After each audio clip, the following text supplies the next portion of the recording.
Bismillah, assalamualaikum warahmatullahi wabarakatuh. Waalaikumsalam warahmatullahi wabarakatuh. Innal hamdalillah wassalatu wassalamu ala Rasulillah, amma ba'd. Ikhwanu fiddin rahimakumullah.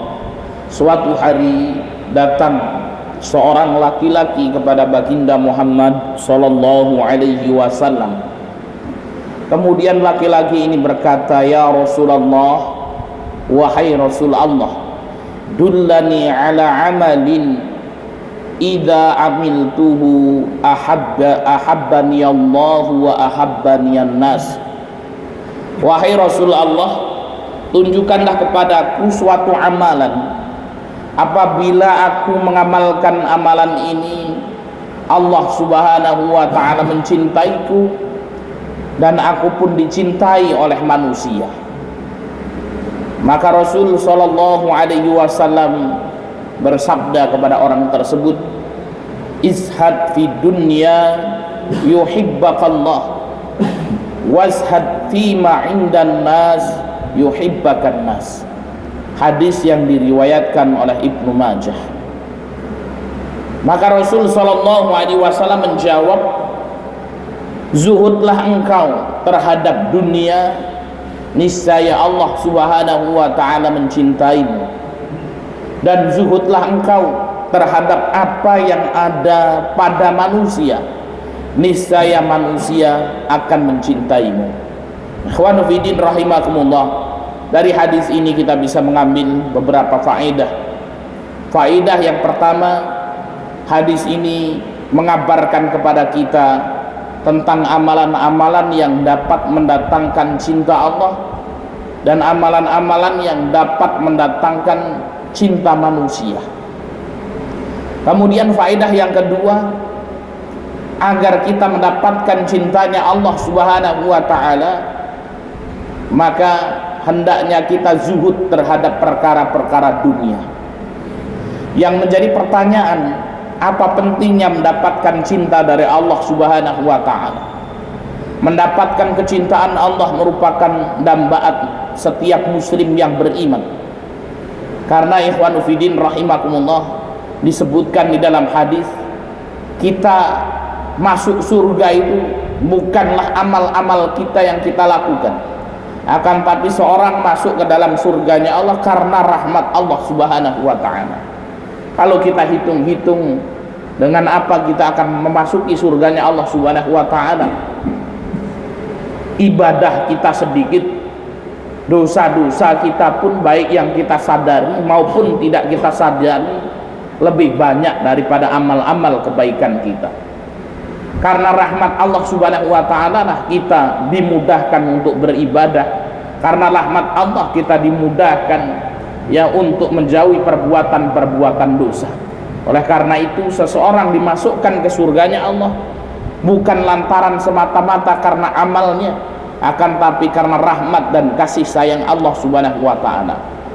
Oleh karena itu disebutkan dalam hadis, kalau seseorang sudah dicintai oleh Allah subhanahu wa ta'ala, maka Allah akan membersamai dirinya, menjadi membersamai pandangan mata yang ia gunakan untuk melihat, membersamai langkah kaki yang ia gunakan untuk melangkah.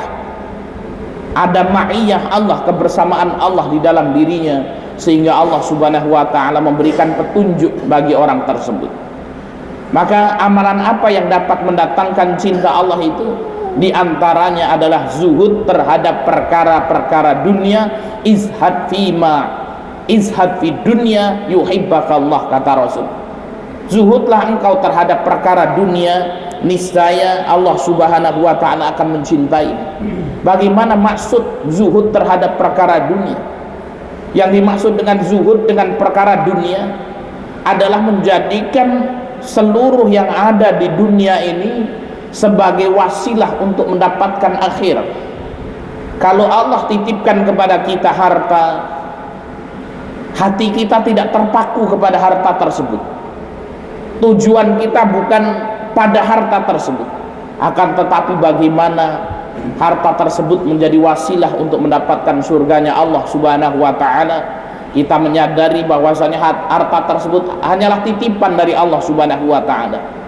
Kalau kita mendapatkan jabatan, hati kita tidak condong kepada jabatan itu, akan tapi bagaimana jabatan itu menjadi wasilah untuk mendapatkan surganya Allah Subhanahu wa taala. Kalau Allah Subhanahu wa taala titipkan kepada kita harta, bagaimana harta tersebut bisa menjadi wasilah untuk mendapatkan surganya Allah Subhanahu wa taala. Semua yang ada di dunia ini ya tidak berhenti di situ saja, akan tetapi hanya sebagai wasilah untuk mendapatkan surganya Allah Subhanahu wa taala. Maka Imam Syafi'i mengatakan yang dimaksud dengan zuhud adalah menjadikan dunia di genggaman tanganmu dan menjadikan akhirat di dalam hatimu. Inilah yang dimaksud dengan zuhud. Jadi zuhud, saudara-saudara, bukan berarti orang zuhud itu miskin. Orang yang pakai dasi, sepatu bagus, kemana-mana pakai mobil mewah, bahkan pakai pesawat jet pribadi, itu bukan berarti kemudian orang tersebut tidak zuhud. Orang tersebut zuhud apabila kemudian apa? Ya, di dalam hatinya ada Allah, di dalam hatinya ada akhirat. Nabi Sulaiman alaihi salam itu orang yang kaya raya, jabatannya paling tinggi, meliputi manusia, jin, hewan, bahkan angin pun tunduk kepada Nabi Sulaiman ini. Akan tetapi kemudian apakah kita katakan Nabi Sulaiman cinta kepada dunia? Tidak. Nabi Sulaiman adalah orang yang zuhud, menjadikan semua kekayaan, semua yang Allah berikan untuknya sebagai wasilah untuk mengharapkan ridho Allah Subhanahu wa taala. Dan juga bukan berarti orang yang miskin, bajunya sobek-sobek, nggak punya rumah, tidurnya di kolong jembatan, hidupnya mengais-ngais sampah di pinggir jalan, kemudian kita katakan ini orang yang zuhud. Belum tentu. Orang yang miskin tidak punya apa-apa, namun kemudian apa? Wirrah, himmah terhadap dunianya besar, kemudian dia lalai terhadap akhirat. Ini bukan orang yang zuhud. Maka ketika kita berbicara tentang zuhud, hadirin yang dimuliakan Allah Subhanahu wa taala, zuhud itu tidak ada kaitannya dengan materi. Zuhud itu tidak ada kaitannya dengan kaya atau miskin. Ya, seorang muslim boleh kaya, akan tetapi jangan sampai kekayaannya melupakan dirinya dari akhirat. Dijadikan kekayaannya untuk mendapatkan wasilah, kekayaannya adalah kekuatan untuk mendapatkan surganya Allah Subhanahu wa taala, maka dia adalah orang yang zuhud. Izhad fi dunya yuhibbakallah. Jadikan akhirat ya sebagai tujuan kita, zuhud terhadap dunia, Allah akan mencintai kita. Kemudian yang kedua, wazhad fi ma indan nas yuhibbakan nas. Zuhudlah terhadap apa yang ada pada diri manusia, niscaya manusia akan mencintaimu. Apa yang dimaksud dengan zuhud terhadap apa yang ada pada manusia, artinya tidak celamit. Ya, ketika Mbah Ali memiliki sesuatu, ya kita nggak suka jaluan, kita nggak suka jaluan, ya nggak seneng jaluk karo wong. Nah ini maka kemudian apa? Ketika kita zuhud ya terhadap ya apa yang ada pada diri manusia, niscaya manusia akan mencintai kita. Inilah ikhwanu fillah rahimakumullah, dua amalan yang dapat mendatangkan cinta Allah dan cinta manusia, yaitu zuhud terhadap dunia, Allah akan mencintai kita, dan zuhud terhadap apa yang ada pada manusia. Kita banyak memberi kepada manusia, niscaya manusia akan mencintai kita. Wal akhir, wassalamualaikum warahmatullahi wabarakatuh.